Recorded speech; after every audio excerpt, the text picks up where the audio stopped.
So Claire Weeks is known as the person who helps you recover from anxiety. She was a pioneer, but the question is, does she help you recover from depression, or does her method help you recover from depression? Does my approach to allowing anxiety also work for depression? So that is what this video is about. It's a common question because anxiety and depression go hand in hand. When you think about it, anxiety and depression both form out of stress. Anxiety is like peak energy. It's a peak of the energy curve. We all go through cycles of energy where you've got the flight or fight active adrenaline in the system. You're trying to deal with thoughts. It's the panic, the anxiety attacks that we feel. That's sort of the peak, if you like. In contrast, depression is the trough. It's when the adrenal depletion, as Claire talks about, comes in, that low mood, loss of motivation, loss of energy. It's kind of like the natural flip side of cumulative stress on the nervous system, where you just are depleted, tired, and fatigued. I think Claire also calls it spiritual fatigue, where everything just feels hopeless. So the good news is that absolutely, yes, her tools methods work just as well for depression as do the techniques that I build on from her work in my videos. So if you know that, you can apply them the same way, but I'm going to talk about it in a bit more detail.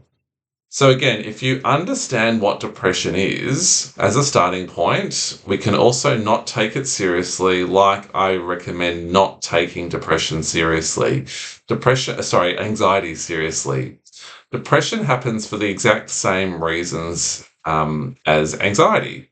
Cumulative stress on the nervous system causing sensitization due to a whole range of difficult life events, which most of us experience, that are unable to be dealt with or processed over a lifetime, that culminate in this nervous fatigue and sensitization on the system that can often lead to the low mood, this adrenal fatigue, this almost retreat mode.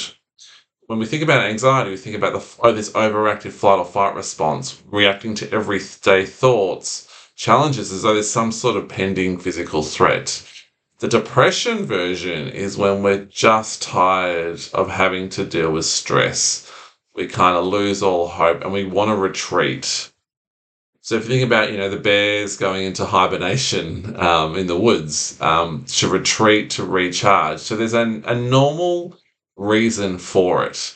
When we are constantly facing stress throughout our life, it's normal that at some point we want to retreat. But of course, if we're not dealing with the stresses, not able to process the emotion behind it, the nervous system gets sensitized and it gets tired and fatigued. And that can lead to this adrenal depletion over time. You may never realize you've had anxiety. You may get anxiety and then you fall into spiritual fatigue, tiredness, and have depressive symptoms as well. So most people will have both. There's always fear involved in depression, feeling negative thoughts just as there is in anxiety.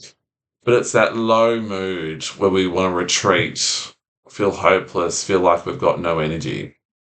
So again, it's completely normal in the context of your life. So that's the first thing to think about. The second thing is that it's also just part of the bluff of what happens when our nervous system gets tired of having to put up with stress for so long. Because even if you're in the lowest of moods, motivation is gone, you're in bed, adrenal fatigue set in, you feel depleted, you think, gee, how am I going to get out of this state? If someone yelled fire or said there's an emergency, there was a car accident out the front of your house, you heard the sirens, instantly the energy would come for you to go and check out what's going on, to run out of the house. If someone said, I've got $1 million I've just put outside your bedroom door, and you believe them, you would be up in a second.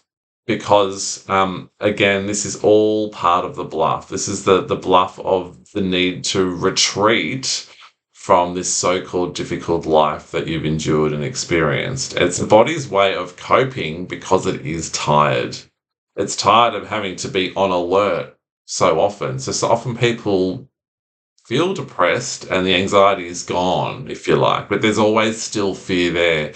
Most people who have depression, when I speak to them, they're often anxious at other times. So it is the flip side of anxiety. They're almost always connected, and people have fear. So when people are depressed, they come to me, Sam, how do I apply the tools and methods for depression or depressive thoughts or symptoms?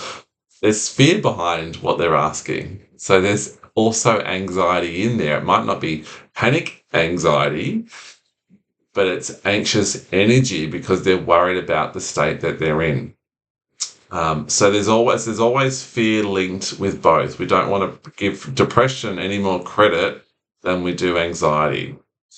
So that's the starting point again. We just want to normalize that this is a logical end point for difficult life circumstances, stress endured.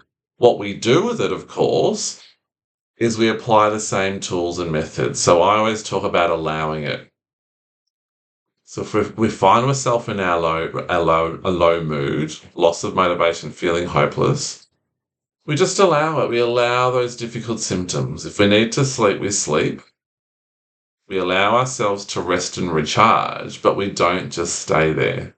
So we get up in the morning, we wake up, we're feeling low mood. We might allow it, go loosen the body, and then just gently start our day. Not get involved in the thoughts. Can't face the world today, I don't want to get up. Treat them exactly the same as anxious thoughts. Highly unpleasant, not serious. Because again, this is just a result of this adrenal depletion, adrenal fatigue, this spiritual fatigue. And the spiritual fatigue will always lift at some point. That motivation, that energy will come back, but we have to allow it when it's ready. It's like when in the sleep video I talk about trying to drop off to sleep when you're anxious. Never try to get to sleep when you're anxious. Allow your body to drop off to sleep when it's ready. So we have to allow the energy, those warm emotions, to return when they're ready as we gently move forward. As we use this method to face the fact that we have these low mood symptoms, no problem. And we allow the thoughts that come with them as we go loosen the body, we get up and we move forward. So we might get up slowly, allowing thoughts, any symptoms that might come with it, walk to the bathroom knowing that the energy is always there to call upon. It doesn't matter if we feel fatigued or tired. We walk to the bathroom, brush our teeth, we make a cup of coffee, we engage in activities that we know we normally would, knowing that the energy will return in its own time if we allow it. So Claire talks about we're kind of floating along with the low mood or the spiritual fatigue there, knowing it will always lift as it has always done before. The energy will always naturally return.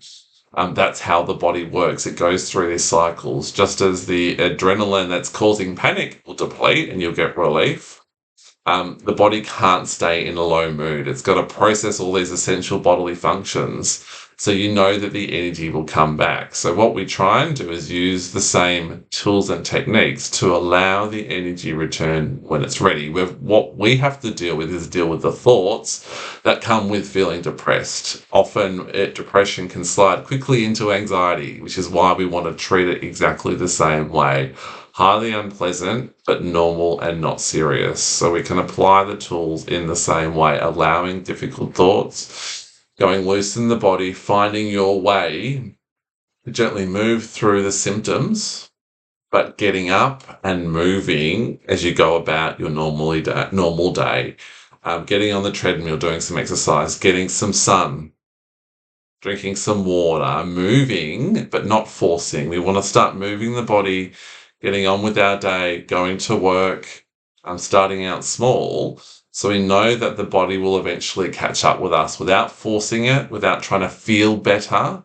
Because again, we're not trying to take this seriously. So we apply the same principles for anxiety recovery as we do depressive symptoms. We don't take them seriously.